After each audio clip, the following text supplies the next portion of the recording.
En este caso vamos a hablar del proceso de desarrollo de las cosas en tres etapas y vamos a hablar de la identidad, integridad y dignidad humana. Esto es una porción de este curso. Vamos a hablar en esta clase sobre las normas de la actitud y de la actividad. ¿Qué es la actitud y qué es la actividad? ¿Habéis pensado alguna vez en esto? ¿Qué es actitud y qué es actividad?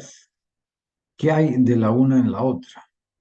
Toda actividad se desprende de la actitud que la formula.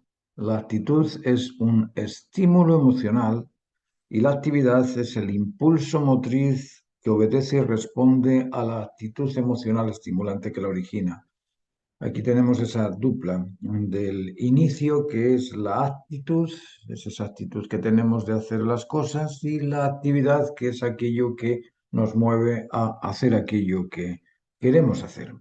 Ambos estados, emocional y conductual, existen interconectados y actúan concatenados, es decir, se transforman, en sí mismos se transforman. El estímulo existe en un estado emocional, pero activa la motricidad del impulso conductual. Y el estado conductual responde a la estimulación emocional. Esto se asemeja a la energía y a la fuerza. En la energía hay fuerza en una dimensión no visible y en la fuerza o en la fuerza visible hay energía no visible. Lo mismo que en la temperatura. Decimos que hace calor cuando supera nuestro frío y que hace frío cuando supera nuestro calor. En realidad, la dualidad de aspectos es lo que permite su transformación. Energía es una fuerza potencial y fuerza es la presión e intensidad de una potencia. En realidad son dos aspectos de un estado, potencial y potencia. Lo mismo en ambos casos. Uno es el intencional estimulante y el otro es intencionado, el impulso motriz. No podríamos independizar la energía de la fuerza ni la fuerza de la energía.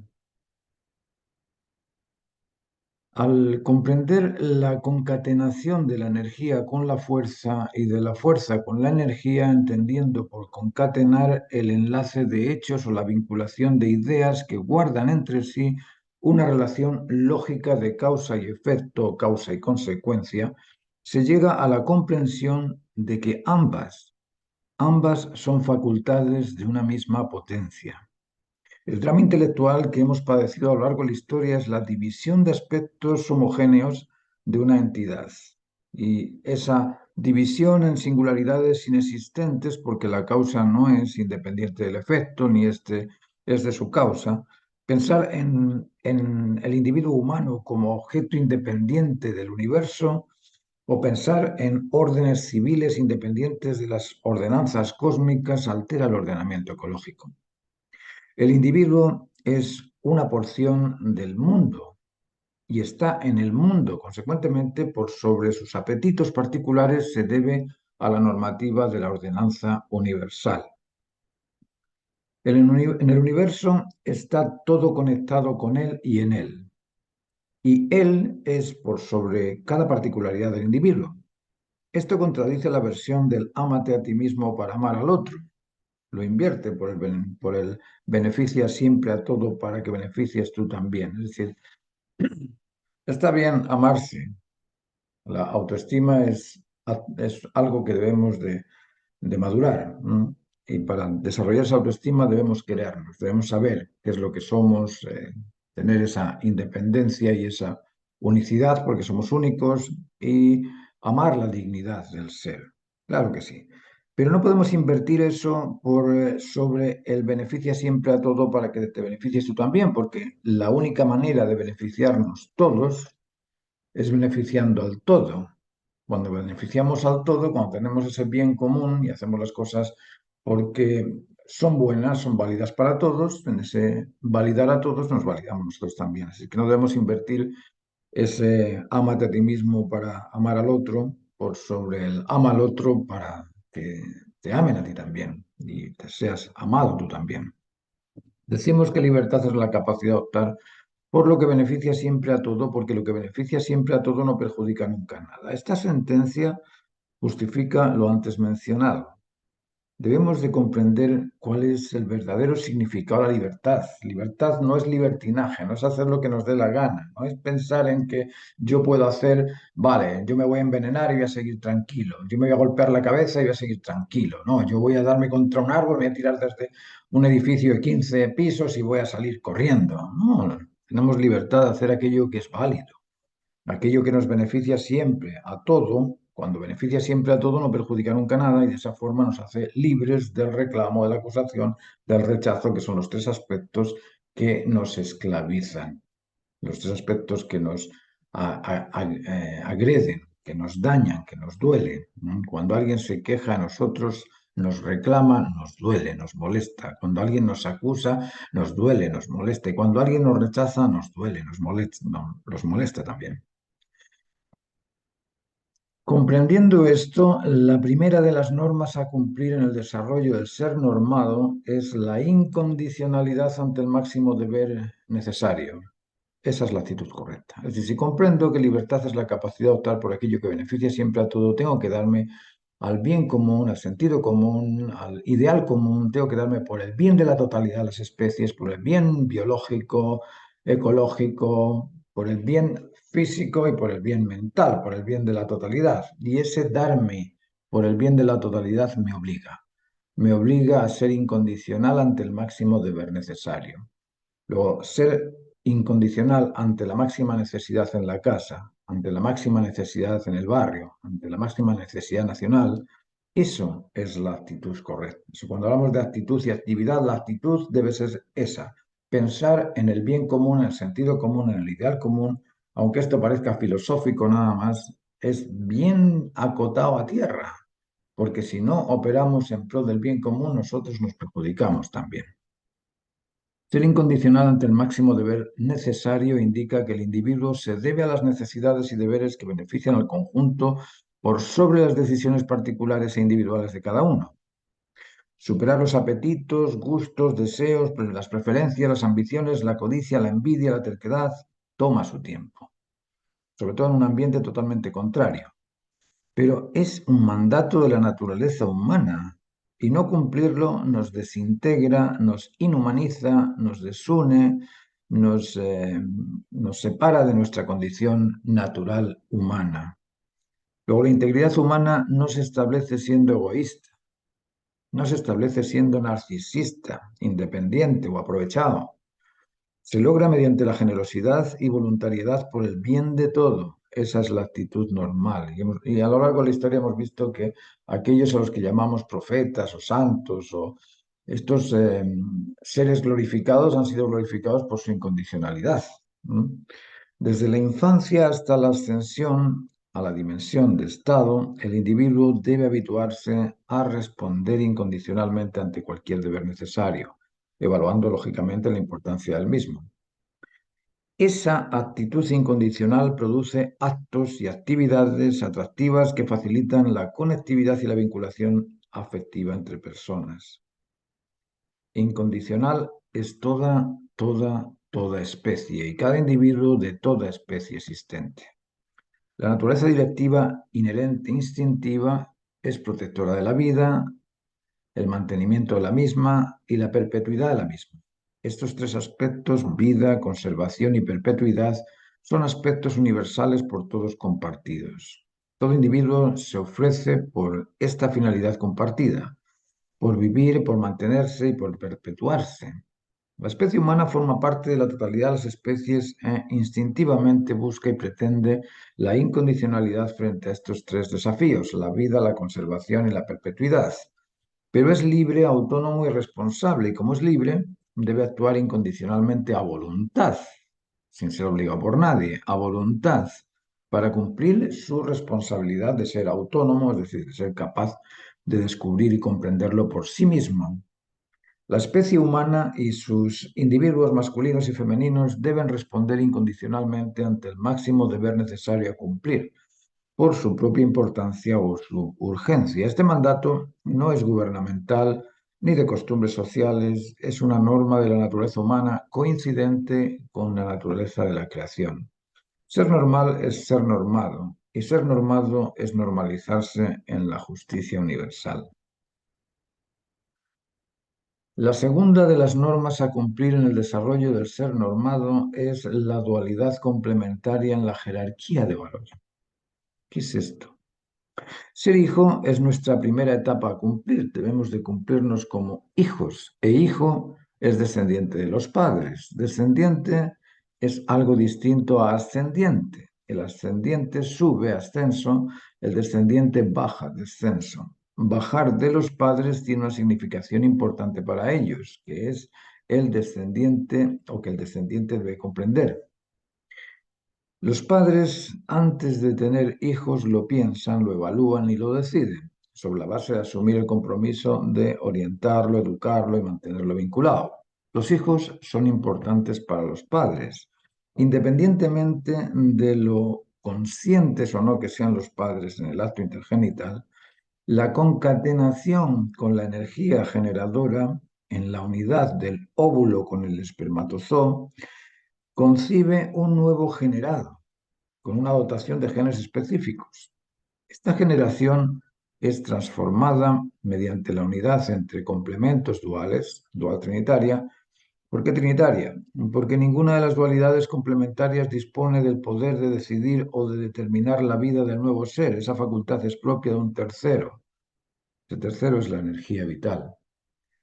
Dos personas pueden entrar en coito, tener una relación intergenital, y no necesariamente por tener esa relación van a generar, van a producir un descendiente. Para producir un descendiente se necesita del permiso y la autoridad de la energía vital. Esa energía vital que en ocasiones sucede es la generadora es la transformadora de esa dualidad complementaria. Sobre la base de esta comprensión, el aspecto más importante en la concepción no son los padres, es la energía vital. Una vez comprendido esto, debemos preguntarnos qué es esa energía vital y enfocar nuestra vida en conectarnos con sus ordenanzas, con sus normas, para normalizarnos también en ellas. La segunda de las normas a cumplir en el desarrollo del ser normado es la dualidad complementaria en la jerarquía de valor. Ser hijo obliga a respetar, confiar y vincularse en la orientación de los padres, porque desciendes de ellos. Sin ellos no vivirías, sin ellos no pensarías, sin ellos no existiría. Siente, piensa y hace por sus padres, gracias a sus padres. Tiene lo que tiene, sea mucho, sea poco, nada por sus padres, gracias a sus padres. Se debe a su causal originario, padres. Esta comprensión se perdió en el núcleo gestor de la especie y sigue siendo ignorada o ignorado. Esta comprensión sigue siendo ignorada.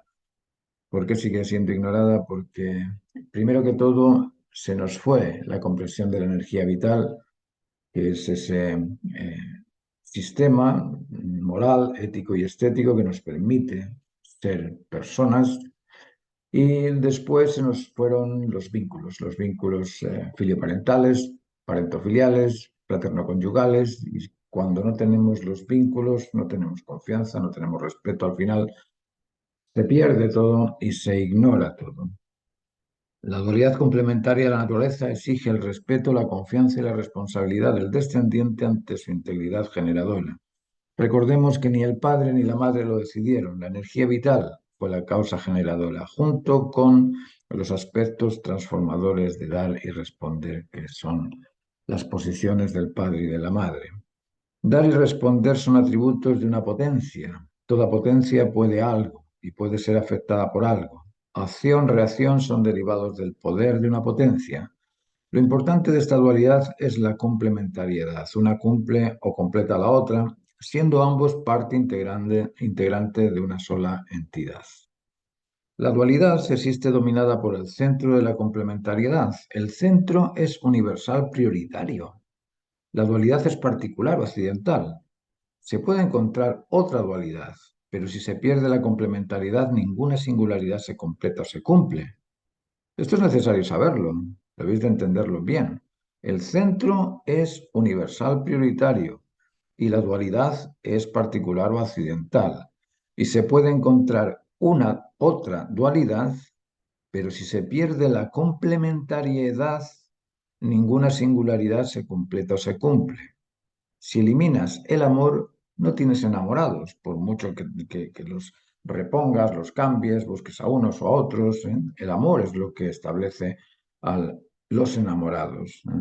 Pero si eliminas el amor, tienes personas, pero tienes a unos, tienes a otros, pero no tienes esa ligación vincular. Si eliminas la verdad, no tienes conocimiento. Si eliminas la bondad, no disfrutas de beneficios. El centro dominante de la actividad del conocimiento y de la satisfacción es el valor de lo pleno, lo justo y lo completo, lo cumplido.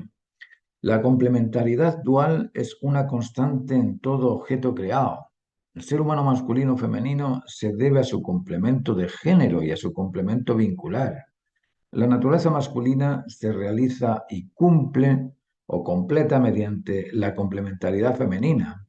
Al compartir el parentazgo vincular con sus hijos y nietos, se establecen el padre, el abuelo, la madre, la abuela.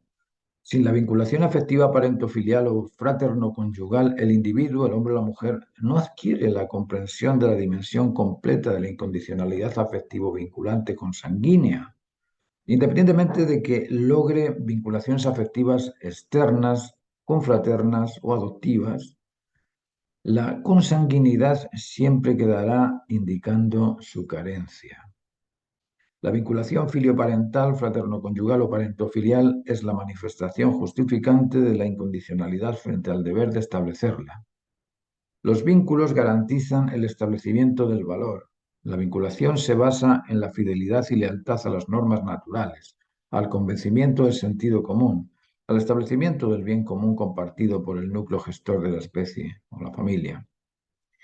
Pero por eso es importante el comportamiento bajo la supervisión de las obligaciones duales complementarias. La tercera de las normas a cumplir en el desarrollo del ser normado es el dominio del valor por sobre todas las cosas. Valor es un aspecto cuya identidad es muy compleja. Es la cualidad que el objeto devuelve al sujeto que lo aprecia. Esa cualidad es estimulante y motriz, estimulante y motivante, estimulante e interesante, estimulante y atractiva. Posee la facultad de dar y recibir. Se entrega y al recibirse se celebra, congratula, estimula la necesidad a repetirse. El valor no se sacia, es un constante y continuo entrelazado entre dar y recibir, acción-reacción. Oferta satisfecha invita a disfrutarla. El valor es un sistema operativo compuesto por una variedad de complejos elementos. El valor atrae y emite, atrae y satisface, interesa y convence, motiva y se disfruta. Es imposible desligar la satisfacción de la necesidad o la necesidad de la satisfacción, porque la satisfacción es el estímulo de la necesidad y el estímulo de la necesidad es el atractivo por la satisfacción o de la satisfacción. Lo mismo ocurre con el conocimiento. El convencimiento es la estimulación del interés y el interés es la expectación por el conocimiento. La expectación a disfrutar de un beneficio motiva la voluntad por conseguirlo. El valor es un compuesto dual trinitario. El valor contiene libertad, autonomía y responsabilidad. Es intencional, selectivo y poderoso. Es energía y al mismo tiempo es fuerza. El valor es un compuesto dual trinitario. Es uno en el sentido de ser la unidad interconectiva de una diversidad de aspectos. Es dual en tanto contiene activos, receptivos, emisor y receptor, causa y efecto, necesidad y satisfacción, interés y convencimiento, expectación y bienestar, positivo, negativo, catión, anión, pistilo, estambre, macho y hembra, masculino, femenino, y es trino porque está compuesto por capacidades y facultades emocionales, sensibles, intelectivas, informativas y productivas o actos voluntarios, es decir, contiene emoción, intelecto y voluntad. Emoción, intelecto y voluntad existen en su intencionalidad, selectividad y poder. El valor es pretendido y disfrutado. Se espera porque satisface, interesa, porque convence y atrae porque motiva. Todo lo que atrae motiva, esa dualidad es fundamental en el valor. Además es estimulante e impulsa. Es un transformador de energía potencial en fuerza motriz. Existen valores de alto rango y valores de menor rango, pero todo lo esperado es por valor. La necesidad se complace, se disfruta, satisface o se siente plenitud al lograr lo necesario. No satisface con la misma intensidad meter un gol en un partido de fútbol callejero un día cualquiera que meter un gol en la final del Mundial. No se siente de igual modo el beso del primer amor que el beso que te da la profesora al llegar a clase. Y no es lo mismo perder un pañuelo que perder la cartera o el primer amor. Las necesidades varían, pero la retribución a las mismas cuando se satisfacen es siempre un grado de valor. Cuando no satisfacen, frustran en la proporción a la intensidad de lo necesario. El valor afecta, vincula, atrae, el defecto se reclama, se acusa o se rechaza. El centro de cualquier relación afectiva, intelectiva o creativa es el valor vinculante, concordante o coincidente. El intelecto espera convencimiento y convencerse es una conexión entre criterio y significado. La expectación que estimula la voluntad es debida al beneficio que espera disfrutar y eso es valor. El centro de nuestra existencia, conservación y perpetuidad es el valor emocional afectivo, intelectual, equitativo y conductual ejemplar. Cada individuo se debe al ideal universal, al sentido común de la razón pura, al bien común o al deber responsablemente cumplido. La cuarta de las normas a cumplir en el desarrollo del ser normado es el rechazo al desorden. Valor es un sistema operativo ordenado en la equidad, en la justicia y en la satisfacción. Todo lo contrario a la satisfacción plena, a la justa equidad y al deber cumplido por el bien de todo es y debe ser rechazado por la actitud del ser humano para el completo establecimiento del orden cósmico. El rechazo al orden es profesado por los instintos, el celo y las virtudes. El rechazo al desorden es profesado por los instintos, el celo y las virtudes. La prudencia rechaza la imprudencia. La firmeza rechaza la cobardía. La templanza rechaza la testarudez. El instinto de protección rechaza lo improcedente o peligroso, así como el instinto de mantenimiento y reproducción rechazan también aquello que es contrario a la alimentación, aquello que es contrario al descanso, aquello que es contrario a la reproducción. Y el celo, como servidor custodio de la unidad, rechaza el recelo del resentido, del odioso, del reclamo, del reclamón, del rencor, del rencoroso. El individuo debe rechazar todo aquello que lo desconecta, dispersa o desvincula de su completa integridad humana.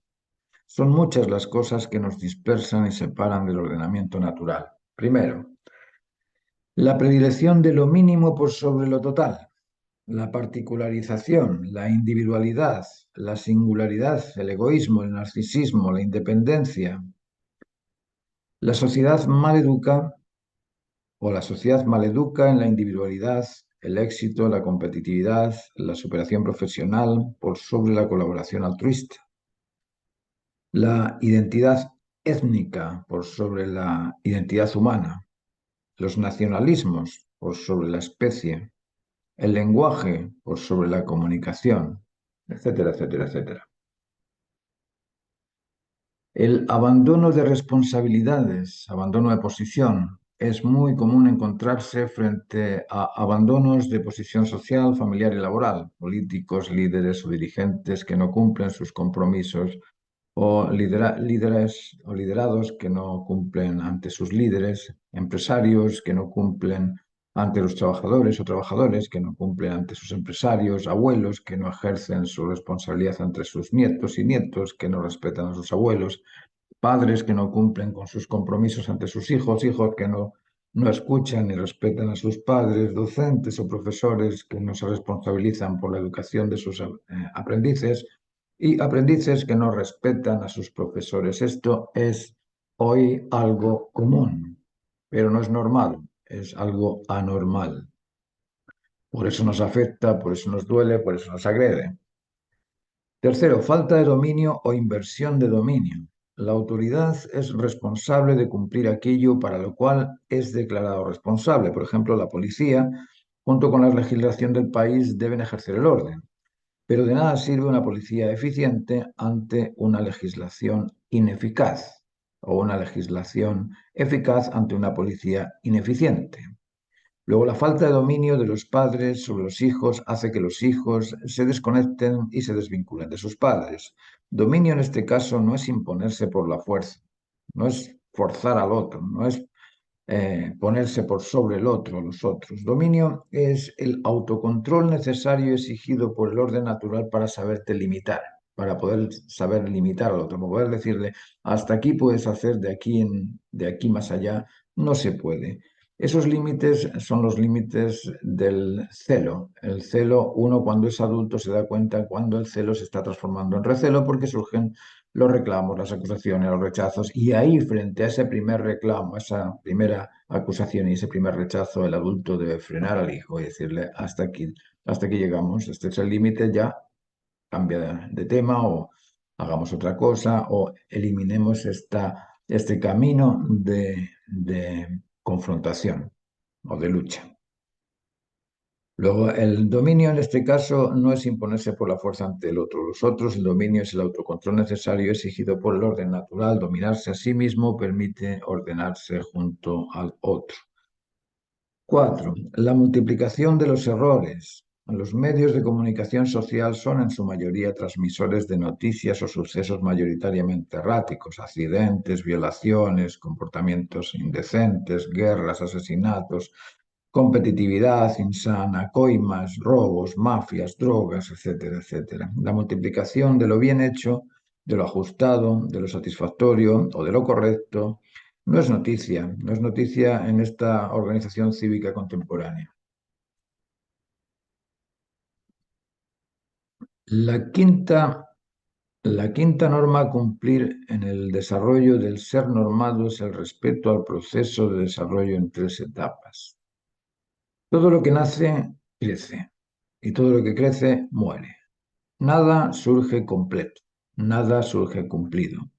Todo lo que nace ha de cumplirse porque todo acto se debe a la razón que lo declara necesario y esa necesidad debe ser satisfecha. Y eso exige un proceso de formación, crecimiento y cumplimiento del mismo. En todo proceso existe un inicio, un medio y un término. El respeto al proceso exige de los que lo han cumplido la compasión ante los que se están cumpliendo, es decir, el respeto al proceso exige de los maduros o de los exitosos o de los mayores la compasión ante los menores, ante los aprendices, ante los que se están cumpliendo. La compasión indica acompañar en la orientación, dirección y recorrido del proceso a quien lo está recorriendo cuando es un esfuerzo, cuando todo proceso implica o bien un sacrificio o bien un disfrute. Disfrute o sacrificio está inserto en todo proceso. Todo proceso implica eso. Entonces, cuando en ese proceso hay un dolor, no hay un disfrute, en ese caso el adulto, el mayor, el experto, debe tener esa actitud compasiva frente a la persona a la que le cuesta el proceso. Esa compasión existe repartida en las especies naturales desde las menores a las mayores. Basta observar cómo protegen los fuertes a los débiles ante los riesgos o peligros. Todo proceso debe ser respetado y coordinado para cumplir su finalidad. La tolerancia a los procesos es una necesidad frente a la facultad creativa. En este aspecto es necesario controlar la ansiedad o la angustia frente al proceso. Toda necesidad encuentra su camino y, de un modo u otro, cuando es una necesidad fundamental, se satisface en su completo desarrollo. Ser conscientes de esto impide la urgencia, impide la exigencia, impide la imposición y otros aspectos que entorpecen el camino de la realización de aquel aprendiz al que le cuesta el proceso. La sexta norma a cumplir en el desarrollo del ser normado es la finalidad específica, es una meta a cumplir. Todo lo que nace, crece y se desarrolla en una sola y única finalidad. Es importante comprender esto, que la naturaleza es única, no existe nada igual. El genoma del individuo es el compuesto del código genético, por ponerlo de un modo literario. El código genético sería la suma de letras de que se compone la frase y la frase completa sería el genoma. Una característica del código genético es su universalidad.